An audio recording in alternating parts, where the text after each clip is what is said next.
Hello అండి అందరికీ ఈరోజు మా ఇంట్లో రాయలసీమ స్టైల్ శనగపప్పు సగ్గుబియ్యం పాయసం చేస్తున్నాను. మేమైతే రాయలసీమలో శనగబెర్ల పాయసం అంటాము. సో ఇంకెందుకు ఆలస్యం, ఈ పాయసం ఎలా చేయాలో మీరు కూడా చూసేయండి.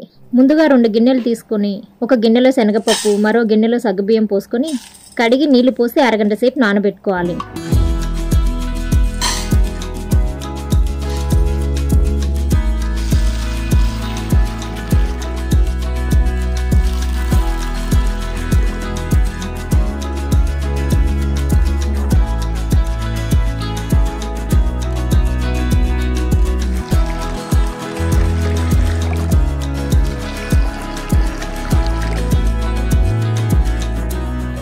చూసారా శనగపప్పు సగ్గుబియ్యం ఎంత బాగా నానిపోయాయో.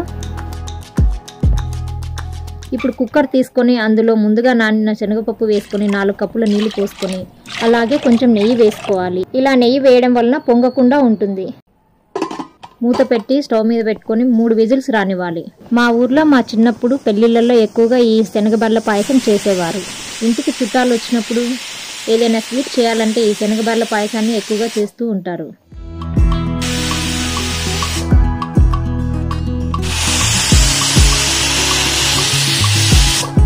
ఇప్పుడు కుక్కర్ మూత తీసి చూద్దాము. చూసారా పప్పు కరెక్ట్గా ఉడికింది. అంటే ఇంత పలుకుగా ఉంటే సరిపోతుంది. పప్పులాగా అంటే పప్పు ఎక్కువ ఉడికిపోతే విరిగిపోతుంది కదా, అలా అన్నమాట. పేస్ట్ లాగా కాకుండా ఇలా చూసుకొని వేసుకోవాలి. ఇప్పుడు ఇందులో నానబెట్టుకున్న సగ్గుబియ్యం కూడా వేసి కలుపుకుంటూ 10 నిమిషాలు స్టవ్ని సిమ్లో పెట్టుకొని ఉడికించుకోవాలి. చూస్తున్నారుగా సగ్గుబియ్యం కూడా 70% ఉడికింది. ఇప్పుడు ఇందులో తురిమిన కప్పు బెల్లం వేసుకొని కలుపుకుందాము. బెల్లం అనేది మీరు తినే స్వీట్ని బట్టి వేసుకోండి. ఇందులో చక్కెర కూడా వేసుకోవచ్చు. తర్వాత ఇలాచీ పౌడర్ వేసుకొని కలుపుకుందాము. ఇప్పుడు ఈ పాయసం ఉడుకుతున్న స్టేజ్లోనే చాలా మంది బియ్య పిండి నీళ్ళలో కలిపి వేస్తారు. ఎందుకంటే పాయసం థిక్నెస్ కోసం. ఇప్పుడు మనకి అవసరం లేదు.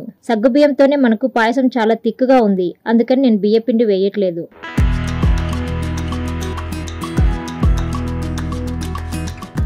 సగ్గుబియ్యం ఉడికాయా లేదా అనేది మనం ఇలా పాలు వేస్తే మనకి ట్రాన్స్పరెంట్గా కనిపిస్తాయి. ఉడికింది అని తెలిసిపోతుంది మనకి. చూసారా ఆల్మోస్ట్ ఉడికిపోయింది.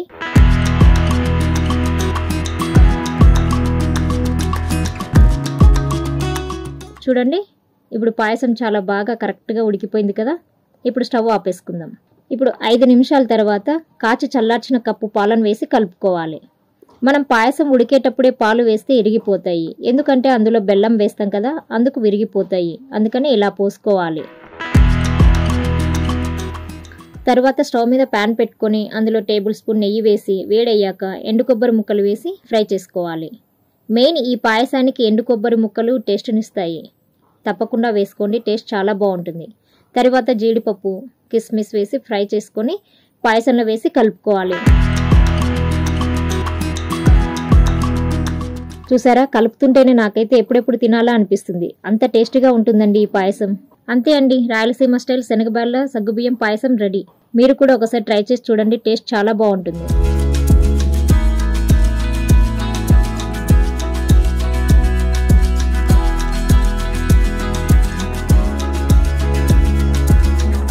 ఓకే అండి, థ్యాంక్ యూ ఫర్ వాచింగ్.